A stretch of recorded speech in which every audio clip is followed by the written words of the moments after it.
പാഠം 330. അങ്ങോട്ടും ഇങ്ങോട്ടും പോകാവുന്ന പാലം.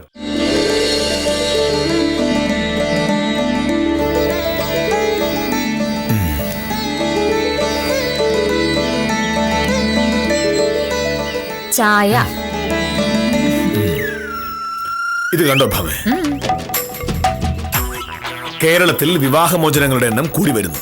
ഈ വർഷം ഇതുവരെ കോടതിയിലെത്തിയത് കഴിഞ്ഞ വർഷം അപേക്ഷിച്ചതിനേക്കാൾ 10% കൂടുതൽ കേസുകളാണെന്ന്. ഇങ്ങനെ പോയാൽ നമ്മുടെ നാട്ടിലെ കുടുംബങ്ങളുടെ അവസ്ഥ എന്താവും? എന്താവാൻ? നമ്മുടെ നാട്ടിലെ കുടുംബങ്ങളിൽ പണ്ടുണ്ടായിരുന്ന പ്രശ്നങ്ങളെ ഇപ്പോഴും ഉള്ളൂ. പണ്ട് പക്ഷേ എന്തെങ്കിലുമൊക്കെ ആട്ടെ എന്ന് വെച്ചാൽ ആളുകൾ ക്ഷമിക്കുമായിരുന്നു. ഇപ്പൊ പക്ഷെ അത് നടക്കില്ല. ഒത്തുപോകാൻ പറ്റില്ല എന്ന് തോന്നുമ്പോ. എങ്കിലും കുടുംബം എന്ന് പറയുന്നത് കുട്ടികളിയാണോ ഭാമേ? രണ്ട് സുഹൃത്തുക്കൾ പിരിയുന്ന പോലെയാണോ ഭാര്യയും ഭർത്താവും തമ്മിൽ പിരിയുന്നത്? പരസ്പരം ഇഷ്ടമില്ലാത്ത അവസ്ഥ വന്നാൽ പിന്നെ ആർക്ക് വേണ്ടിയാ മോഹനേട്ട ഇങ്ങനെ സഹിച്ചു കഴിയുന്നേ? ഒരു ജീവിതമല്ലേ ഉള്ളൂ. കല്യാണം കഴിച്ചു പോയെന്നുള്ള ഒറ്റ കാരണത്താൽ ആ ജീവിതം ഇങ്ങനെ നരകമാക്കി നശിപ്പിക്കുന്ന എന്തിനാ? ഇപ്പൊ തന്നെ നമ്മുടെ കാര്യം എടുക്കാം. മോഹനേട്ടൻ എന്നോട് വഴക്കുണ്ടാക്കാത്ത ഒരു ഒറ്റ ദിവസമെങ്കിലും ഉണ്ടോ? എന്റെ സ്ഥാനത്ത് വേറെ വല്ലവരും ആയിരുന്നെങ്കിൽ പണ്ടേ കോടതി പോയനെ.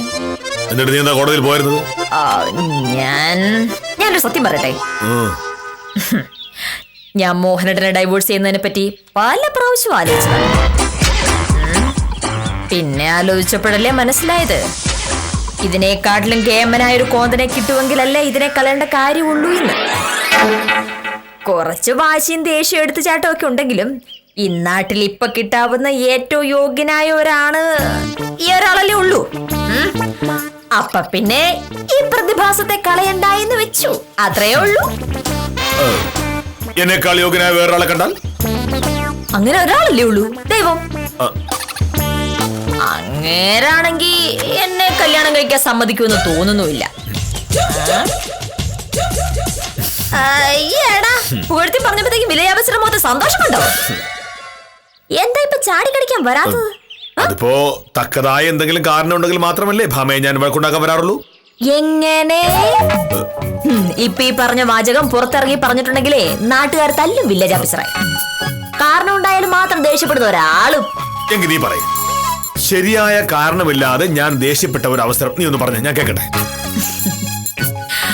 മോഹനേട്ടന് ദേഷ്യം വരാൻ പോകുന്ന ഒരു കാര്യമാണ് ഞാൻ പറയാൻ പോകുന്നത്. പറയട്ടെ. നിന്റെ സോപ്പിടലും വളച്ചിടലും കണ്ടപ്പോഴേ എനിക്ക് തോന്നി എന്തോ കുഴപ്പമുണ്ടാക്കാനുള്ള ഏർപ്പാടാണ്. എന്താ കാര്യം? അങ്ങനെ വലിയ പ്രശ്നമൊന്നുമല്ല. മോഹനേട്ടൻ വിചാരിച്ചാൽ നടക്കാവുന്നതേ ഉള്ളൂ. ഞാൻ വിചാരിക്കുന്ന പ്രശ്നമില്ല. കാര്യം എന്താന്ന് കേൾക്കുന്നതിന് മുന്നേ ഇങ്ങനെ ദേഷ്യപ്പെടലേ മോഹനേട്ടാ? കാര്യം പറഞ്ഞ നീയാണല്ലോ, അവന് ദേഷ്യപ്പെടാൻ ചെയ്യാൻ പറ്റും. ഭാമേ, രാവിലെ മനസമാധാനത്തോടിരിക്കുന്ന എന്നെ വെറുതെ ചോർജ് ദേഷ്യം പിടിപ്പിക്കരുത്. കൊള്ളാം.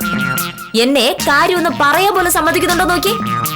ഈ മോഹനേട്ടനാണ് കുറച്ചു മുന്നേ പറഞ്ഞത് തക്കതായ കാരണം ഉണ്ടെങ്കിലേ ദേഷ്യപ്പെടൂ എന്ന്. ഇപ്പോഴെന്തായിരുന്നു തക്കതായ കാരണം? എനിക്കൊരു കാര്യം പറയാനുണ്ടെന്ന് ഞാൻ പറഞ്ഞു, ഉടനെ മോഹനേട്ടൻ ദേഷ്യപ്പെട്ടു. ഇതാണോ തക്കതായ കാരണം? എനിക്ക് പറയാനുള്ളത് ഇത്രയേ ഉള്ളൂ. മിനിങ്ങാന്ന് കോടതിയിൽ നിന്ന് വരുന്ന വഴി ഞാൻ വിദ്യാലക്ഷ്മിയുടെ കൂടെ ഗായത്രി ടെക്സ്റ്റൈൽസിൽ ഒന്ന് കയറി. അപ്പോ അവിടെ നല്ല ഒന്നാന്തര ഷർട്ട് പീസ് ഇരിക്കുന്നത് കണ്ടു. മോഹനേട്ടൻ അതുകൊണ്ട് ഷർട്ട് തയ്ച്ചിട്ടാൽ നന്നായിരിക്കുമെന്ന് തോന്നിയത് കൊണ്ട് ഒരു ഷർട്ടിനുള്ള തുണി വാങ്ങി ടൈലർ പ്രസാദിന്റെ കടയിൽ കൊടുത്തിട്ടുണ്ട്. ഇന്ന് വൈകുന്നേരം തരാമെന്നാണ് പ്രസാദ് പറഞ്ഞിരിക്കുന്നത്. ആപ്പീസിൽ നിന്ന് വരുമ്പോ അത് വാങ്ങിക്കൊണ്ട് വന്നിട്ടുണ്ടെങ്കിൽ നാളെ അത് വിട്ട് നല്ല യോഗ്യനായി വിലയാപ്പീസിലേക്ക് പോവാം. അത്രേ ഉള്ളു കാര്യം. എന്താ ഇപ്പൊ ചൂടാവാത്തത്? ഭാമ എന്തെങ്കിലും പറഞ്ഞിട്ടുണ്ടെങ്കിൽ അത് ദേഷ്യപ്പെടുന്ന കാര്യമായിരിക്കും എന്നാണല്ലോ നേരത്തെ പറഞ്ഞത്. ദേഷ്യപ്പെട്. എന്ത്? അയ്യോ, അങ്ങനെ താങ്ക്സ് എന്ന് പറയരുത്, നന്ദി എന്ന് പറയണം. നന്ദിയല്ല, നന്ദി. നന്ദി. അതാരണ നോക്ക്.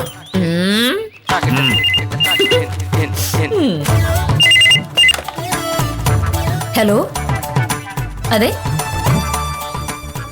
നമസ്കാരം സാർ. ഉണ്ട്, മോഹനേട്ട പത്രം വായിക്കുക, ഞാൻ വിളിക്കാം.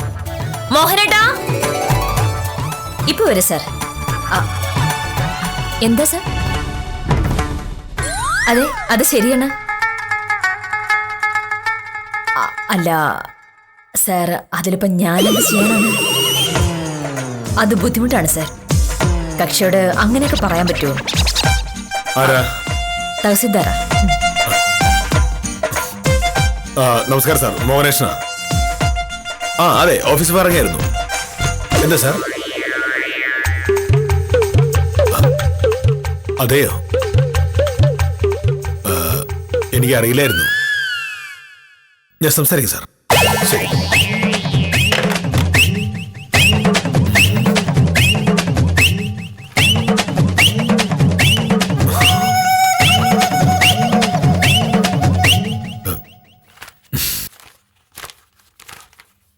സത്യം പറഞ്ഞ നമ്മളെ പോലെ സ്നേഹത്തിൽ കഴിയുന്ന ഭാര്യ ഭർത്താക്കന്മാരും വളരെ കുറവാണല്ലേ?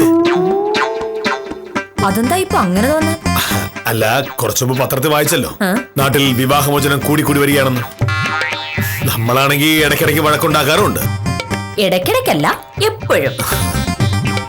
സാധാരണ നിസ്സാര കാര്യങ്ങൾക്കാണ് ഭാര്യയും ഭർത്താവും വഴക്കുണ്ടാക്കുന്നത്. എന്നിട്ട് അവർ ഉടനെ വിവാഹമോചനത്തിന് കേസ് കൊടുക്കും.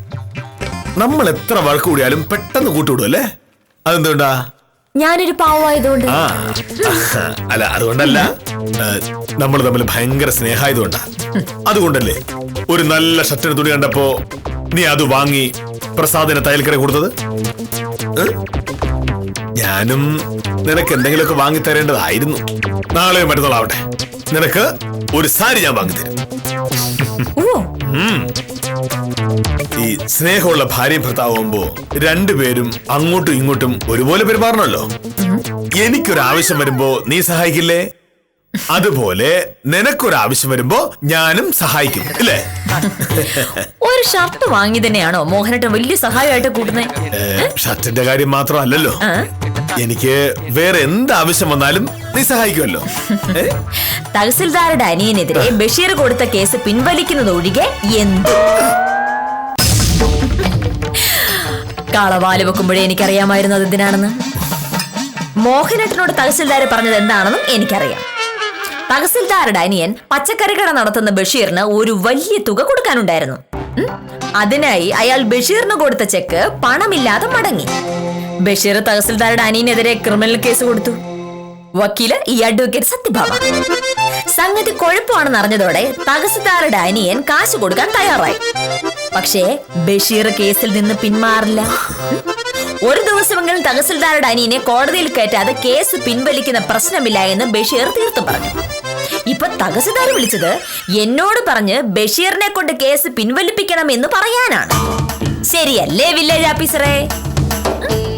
അങ്ങനെ ചെയ്യുന്നതിന് വില്ലേജ് ഓഫീസർ എനിക്ക് വാഗ്ദാനം ചെയ്ത കൈക്കൂലിയാണ് അസായം. അതും ശരിയല്ലേ? അതല്ല ഭാമേ, ഈ കാശ് കൊടുക്കാമെന്ന് തഹസിൽദാരുടെ അനിയൻ പറഞ്ഞല്ലോ, പിന്നെന്തിനാ കേസ്? അത് ബഷീറിന്റെ വാശി. എന്നാലും അയാളെ കോടതിയിലേക്ക് കയറ്റെന്ന് പറഞ്ഞാല് അത് ചെക്ക് കൊടുത്തപ്പോൾ ആലോചിക്കണമായിരുന്നു. വെറുതെ ഒരു വഴക്കൊഴിവാക്കുന്നതല്ലേ നല്ലത്. പക്ഷെ പറയുന്ന പോലെയല്ലേ വക്കീലിന് ചെയ്യാൻ പറ്റൂ മോഹനേട്ടാ? ഞാൻ ബഷീറിന്റെ വക്കീലാണ്.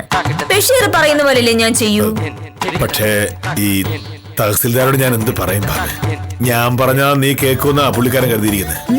അത് ശരിയല്ലല്ലോ മോഹനേട്ടാ. വീട്ടുകാരുമാണെങ്കിൽ ഞാൻ അനുസരിച്ചേനെ. ജോലിക്കാര്യത്തിൽ ഭാര്യയുമില്ല ഭർത്താവുമില്ല. ഇനിയിപ്പോ എന്റെ കക്ഷിയുടെ കേസ് മോഹനേട്ടനെതിരാണെങ്കിലും ഞാൻ വിട്ടുവീഴ്ച ചെയ്യില്ല. ഭർത്താവ് വേറെ, കേസ് വേറെ. അഹങ്കാരം, ഇത് നിന്റെ അഹങ്കാരം. എന്റെ മേലുദ്യോഗസ്ഥനായ തഹസിൽദാരുടെ അനിയനെ കോടതി കയറ്റിയിട്ട് എന്നെ തഹസിൽദാരുടെ മുമ്പിൽ ആക്ഷേപിക്കുക എന്നുള്ളതാണ് നിന്റെ ഉദ്ദേശം. ഭർത്താവിന് ബഹുമാനമില്ലാത്തവളാണെന്ന് നാട്ടുകാരെ കൊണ്ട് പറയിപ്പിച്ച് നിനക്ക് ആളാവണം. ഒരിക്കലുമില്ല. ഞാൻ ഒരു വക്കീലാണ്. എന്റെ കക്ഷിയുടെ താല്പര്യമാണ് എനിക്ക് ഏറ്റവും വലിയ. ഉത്തമനാണ്, ചെല്ലു.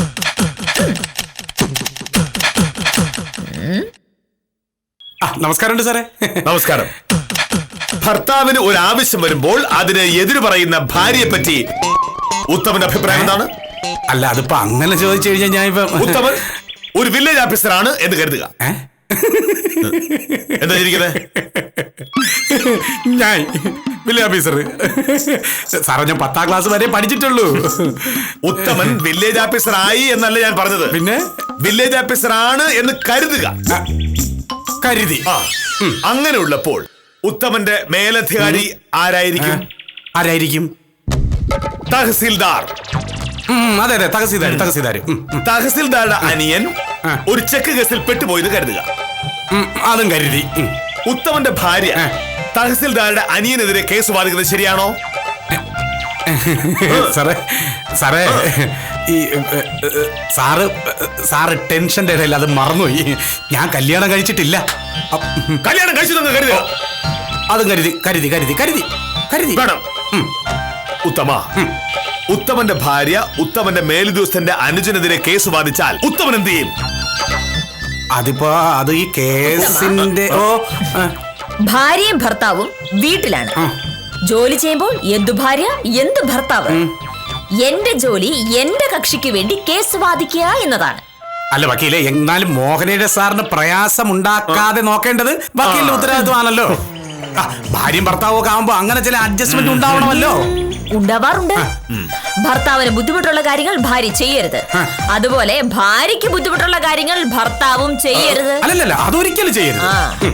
അതുപോലെ ഭാര്യ വല്ലപ്പോഴും ഒരിക്കലും ഒരു സഹായം ചോദിക്കുമ്പോൾ ആഫീസ് കാര്യങ്ങൾ നീ ഇടപെടണ്ട എന്ന് പറയുന്നത് ശരിയാണോ? അങ്ങനെയും പറയാൻ പാടില്ല കേട്ടാ. അതാണ് ഇവിടുത്തെ പ്രശ്നം. നീ സാറേ അതെന്താണ് സാറേ വക്കീൽ അങ്ങനെ പറഞ്ഞിട്ട് പോയത്? എന്തോ ഉണ്ടല്ലോ ഉത്തമ, അതെന്താണെന്ന് എനിക്ക് മനസ്സിലായില്ല. സാറേ എനിക്ക് കാര്യം ഏതാണ്ട് പിടികിട്ടി. സാറിനോട് വക്കീൽ എന്തോ സഹായം ചോദിച്ചു, സാർ അത് പറ്റില്ല എന്നും പറഞ്ഞു. അതാണ് ഇവിടത്തെ പ്രശ്നം. എന്താണ് സംഭവം? അങ്ങനെ ചോദിച്ചാൽ മോഹനേട്ടാ, ആ തെക്കല്ല രാജപ്പനെ മോഹനേട്ടൻ അറിയില്ലേ? അറിയും. അയാളുടെ 1-2 കേസുകൾ ഞാൻ വാദിക്കുന്നുണ്ട്. നല്ല മനുഷ്യനാ, ഫീസൊക്കെ കൃത്യമായിട്ട് തരും. നിനക്ക് കൃത്യമായി നല്ല മനുഷ്യനാവൂ. അങ്ങനെയാണെങ്കിൽ രാമചന്ദ്രൻ കൊലക്കേസിലെ പ്രതി സുഗുണൻ വളരെ നല്ലൊരു മനുഷ്യനായിരിക്കുമല്ലോ. അതല്ല മോഹനേട്ടാ ഞാൻ പറഞ്ഞത്. രാജപ്പൻ മാന്യമായി പെരുമാറുന്ന അത്യാവശ്യം വിദ്യാഭ്യാസവും വിവരമുള്ള ഒരാളാണെന്നാണ്. ശരി, ഇപ്പോ നിനക്ക് പറയാനുള്ളത് എന്താണ്? രാജപ്പൻ ആ സ്റ്റേഡിയത്തിനടുത്ത് 20 സെന്റ് ഭൂമി വാങ്ങിയിരുന്നു. അത് പോക്കുവരവ് ചെയ്യാൻ രാജപ്പൻ വില്ലേജ് ഓഫീസിൽ വന്നിരുന്നു. നടക്കില്ല എന്ന് ഞാൻ പറഞ്ഞു. ഭാമേ, കമ്പോള വില അനുസരിച്ച് ആ 20 സെന്റിന് 40 ലക്ഷം രൂപ വില കിട്ടും. ആധാര പ്രകാരം രാജപ്പൻ വാങ്ങിയിരിക്കുന്നത് 10 ലക്ഷം രൂപയ്ക്ക്. സർക്കാരിന് കിട്ടേണ്ടിയിരുന്ന 4 ലക്ഷം രൂപ സ്റ്റാമ്പ് ഡ്യൂട്ടിയുടെ സ്ഥാനത്ത് കിട്ടിയത് 1 ലക്ഷം രൂപ. ആ ഒറ്റ കച്ചവടത്തിൽ രാജപ്പൻ സർക്കാരിന് കിട്ടേണ്ടിയിരുന്ന 3 ലക്ഷം രൂപയാണ് വെട്ടിച്ചത്. മോഹനേട്ടാ, ഇതൊക്കെ നാട്ടിൽ നടക്കുന്ന കാര്യല്ലേ? അതിനെത്ര പ്രശ്നം ഉണ്ടാക്കാൻ എന്തിരിക്കുന്നു? അങ്ങനെ നാട്ടിൽ നടക്കാൻ പാടില്ലാത്ത കാര്യങ്ങൾ നടക്കരുത്. ഭാമേ, ഞാൻ ഒരു സർക്കാർ ഉദ്യോഗസ്ഥനാണ്. സർക്കാരിന് നഷ്ടം വരുന്ന ഒന്നും കെ മോഹനേഷൻ ചെയ്യില്ല. മോഹനേട്ടാ, രാജപ്പൻ എന്നെ വലിയ വിശ്വാസമാ. എങ്ങനെങ്കിലും മോഹനേട്ടനോട് പറഞ്ഞ് അതൊന്ന് ശരിയാക്കി തരണമെന്ന് പറയുമ്പോ ഞാൻ പറ്റില്ല എന്ന് പറയുന്നത് എങ്ങനെയാ? ഭാമേ, ആഫീസ് കാര്യങ്ങളിൽ ഭാര്യയും ഭർത്താവും ഇല്ല. ഇനിയിപ്പോ അങ്ങനെ വില കുറച്ച് കാണിച്ച് നീയാണൊരു ആധാരം കൊണ്ടുവന്നാലും കെ മോഹനേഷൻ പോക്ക് പറയുന്ന പ്രശ്നമില്ല. രാജപ്പനോട് മര്യാദയ്ക്ക് സർക്കാരിനോടുള്ള കാശ് കൊടുക്കാൻ പറയാം, അല്ലാതെ പോക്കുവരവ് നടക്കില്ല. ഞാൻ രാജപ്പനോട് എന്ത് പറയും? നീ രാജപ്പനോട് പറയണം, നീയല്ല നിന്റെ ഭർത്താവാണ് വില്ലേജ് ഓഫീസർ. വില്ലേജ് ഓഫീസറുടെ ഭാര്യയെ സ്വാധീനിച്ച് വില്ലേജ് ഓഫീസറിലെ കാര്യം നടത്താമെന്ന് സ്വപ്നത്തിൽ പോലും കരുതണ്ട എന്ന് കൂടി പറഞ്ഞേക്കണം. ഓ, അതാണ് കാര്യം. എന്താണ് സാറേ? ഉത്തമൻ, തെക്കേലെ രാജപ്പനോട് അത്യാവശ്യമായിട്ട് ഇവിടെ വരാൻ പറയൂ. എന്താണ് സാറേ പ്രശ്നം? കാര്യമുണ്ട് ഉത്തമ. അതിനു മുമ്പ് ഞാൻ ഭാമയോട് ഒന്ന് സംസാരിക്കട്ടെ. അപ്പൊ വക്കീലിന്റെ വിരട്ടിൽ സാറ് വീണു.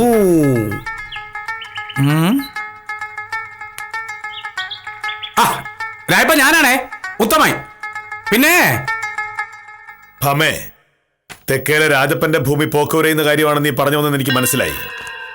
തഹസിൽദാരുടെ അനിയനെതിരെ ബഷീർ കൊടുത്ത കേസ് പിൻവലിക്കണമെങ്കിൽ ഞാൻ രാജപ്പന്റെ ഭൂമി പോക്കുവരവ് ചെയ്ത് കൊടുക്കണം, അല്ലേ? എന്ന് ഞാൻ പറഞ്ഞിട്ടില്ല. നീ പറഞ്ഞതിന്റെ അർത്ഥം അതാണ്. ഭാമേ, തഹസിൽദാരുടെ അനിയൻ ഒരു തെറ്റ് ചെയ്തു. ബഷീറിന് കൊടുക്കാനുണ്ടായിരുന്ന പണത്തിന് പകരം കൊടുത്ത ചെക്ക് പണമില്ലാതെ തിരികെ വന്നു. ആ തെറ്റ് തിരുത്താൻ അയാൾ തയ്യാറായല്ലോ. മുഴുവൻ പണവും ബഷീറിന് കൊടുക്കാം, കേസ് പിൻവലിക്കണമെന്ന് പറഞ്ഞപ്പോ ബഷീർ പറഞ്ഞ എന്താ? ഒരു ദിവസമെങ്കിലും തഹസിൽദാർ അനിയനെ കോടതി കയറ്റും എന്ന്. അത് അന്യായം. എങ്ങനെ അന്യായമാവും?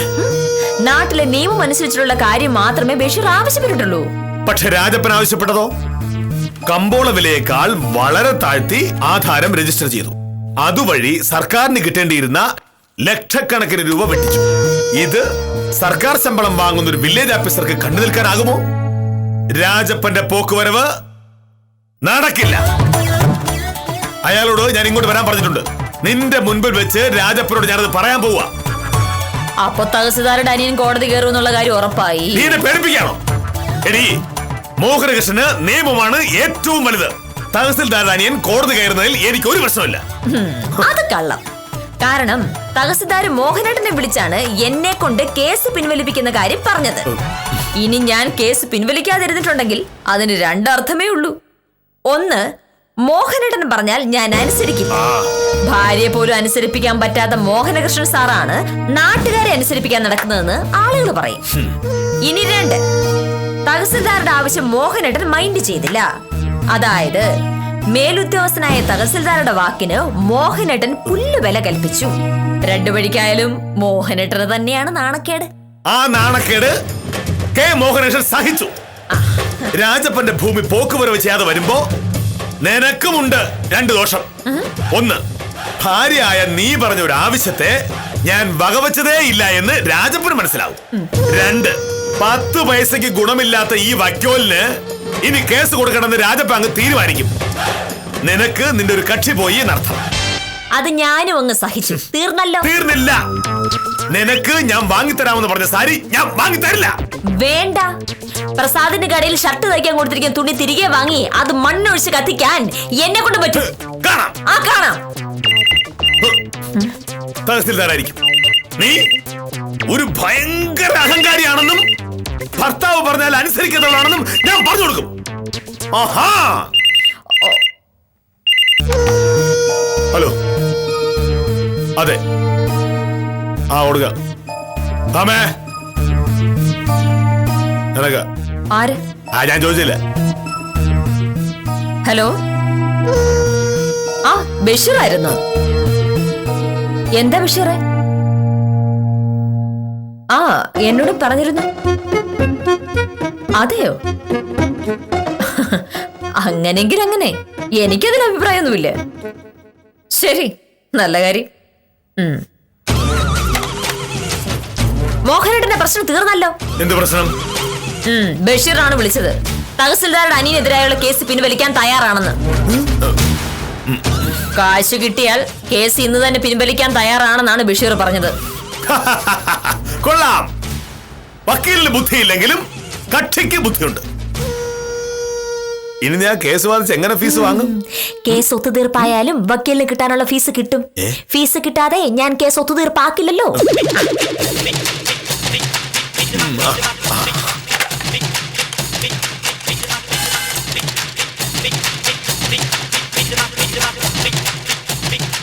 ഹലോ സാർ, നമസ്കാരം. ഞാൻ മോഹനകൃഷ്ണ. ഞാൻ ഭാമയോട് സംസാരിച്ചു. ബഷീറിനോട് സംസാരിച്ച് കേസ് പിൻവലിപ്പിക്കാമെന്ന് അവൾ പറഞ്ഞു.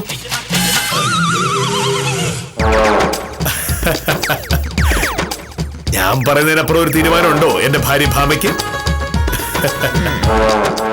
ഞാൻ പറഞ്ഞ പാടെ അവൾ പറയാ. മോഹനേട്ടൻ അങ്ങനെ ഒരു അഭിപ്രായം ഉണ്ടായിരുന്നെങ്കിൽ നേരത്തെ പറയണ്ടേ എന്ന്. ആ ശരി സാർ.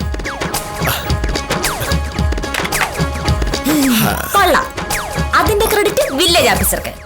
അല്ല, ഭാര്യയെ വിരട്ടി അനുസരിപ്പിക്കുന്ന ഭർത്താവാണെന്നുള്ള അന്തസ് ഒരു വശത്ത്, തഹസിൽദാർക്ക് ഒരു ആവശ്യം വന്നപ്പോൾ സാധിച്ചു കൊടുത്തതിന്റെ അഭിമാനം മറ്റൊരു വശത്ത്. അങ്ങനെ മോഹനകൃഷ്ണ സാറ് തഹസിൽദാരുടെ മുന്നിൽ നല്ല പിള്ളയായി. ഞാൻ നുണയെന്ന് പറഞ്ഞില്ലല്ലോ. കേസ് പിൻവലിക്കണമെന്ന് ബഷീറിനോട് പറയണമെന്ന് ഞാൻ പറഞ്ഞല്ലേ? അതെ. പക്ഷെ അതുകൊണ്ടല്ലല്ലോ ബഷീർ കേസ് പിൻവലിച്ചത്. അത് ബഷീറിന്റെ മഹാമനസ്കത. അപ്പോ തഹസിൽദാർ അറിയാനൊന്നും പോകുന്നില്ലല്ലോ. അതാരാ?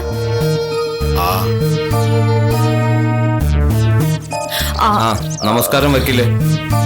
മോഹനകൃഷ്ണ സാറ് വരാൻ പറഞ്ഞിരുന്നു. എന്റെ കാര്യം നടക്കു വക്കീലേ? നടക്കുമെന്ന് ചോദിച്ചാ വക്കീല് പറഞ്ഞ സാറ് കേക്കോന്ന് എനിക്ക് അറിയായിരുന്നു. അല്ലെങ്കിലും ഭാര്യ പറഞ്ഞാൽ കേൾക്കാത്ത ഭർത്താവുണ്ടോ? പക്ഷെ ഭാര്യ പറയില്ലല്ലോ. രാജപ്പൻ ചേട്ടൻ എന്നെ പറ്റി എന്താണ് കരുതിയത്? നിങ്ങളെപ്പോലുള്ളവരുടെ തോന്നിയാസത്തിന് കൂട്ടു നിൽക്കുന്നവളാണ് ഞാനെന്നും. 40 ലക്ഷം രൂപയ്ക്ക് ഭൂമി വാങ്ങിയിട്ട് 10 ലക്ഷം രൂപ വില കുറച്ച് കാണിച്ച് സർക്കാരിന് കിട്ടേണ്ടിയിരുന്ന 3 ലക്ഷം രൂപയാണ് രാജപ്പൻ ചേട്ടൻ വെട്ടിച്ചത്. അങ്ങനെ സർക്കാരിനെ പറ്റിക്കുന്ന നിങ്ങളെ പോലുള്ളവരെ സഹായിക്കാനല്ല സർക്കാർ മോഹനേട്ടന് ശമ്പളം കൊടുക്കുന്നത്. സത്യത്തിൽ രാജപ്പൻ ചേട്ടനെ സഹായിക്കണമെന്ന് മോഹനേട്ടന് താല്പര്യം ഉണ്ടായിരുന്നു. പക്ഷെ ഞാൻ പറഞ്ഞു, മോഹനേട്ടാ, നമുക്ക് സർക്കാരും ജനങ്ങളുമാണ് വലുത്. ഒരിക്കലും രാജപ്പൻ ചേട്ടനെ പോലുള്ളവരുടെ കള്ളത്തരത്തിന് കൂട്ടു നിൽക്കരുത് എന്ന്. അങ്ങനെയല്ലേ മോഹനേട്ടാ? അപ്പൊ മോഹനേട്ടൻ പറയുകയാണ്, നിന്നെ പോലൊരു ഭാര്യ ഉള്ളതാണ് എന്റെ അഭിമാനം എന്ന്. ഞാൻ അങ്ങനെ പറഞ്ഞതിന്റെ പേരില് എനിക്ക് പുതിയൊരു സാരി വാങ്ങി തരാന്ന് പറഞ്ഞ് മോഹനേട്ടൻ പറഞ്ഞു. വക്കീല, അപ്പൊ എന്റെ കാര്യം നടക്കില്ല. കെ മോഹനകൃഷ്ണൻ വില്ലേജ് ഓഫീസർ ആയിരിക്കുമ്പോൾ അത് നടക്കില്ല. നടക്കാൻ ഈ സത്യഭാമ സമ്മതിക്കുകയില്ല. രാജപ്പൻ ചേട്ടൻ സ്ഥലം വിടാൻ നോക്ക്. അത് ശരി. അപ്പൊ നിങ്ങൾ ഒറ്റക്കെട്ടാണല്ലേ? എന്താ സംശയം? എന്റെ ഇനിയുള്ള കേസിലും ഞാൻ വേറെ വക്കീലിനെ വെച്ചോളാം.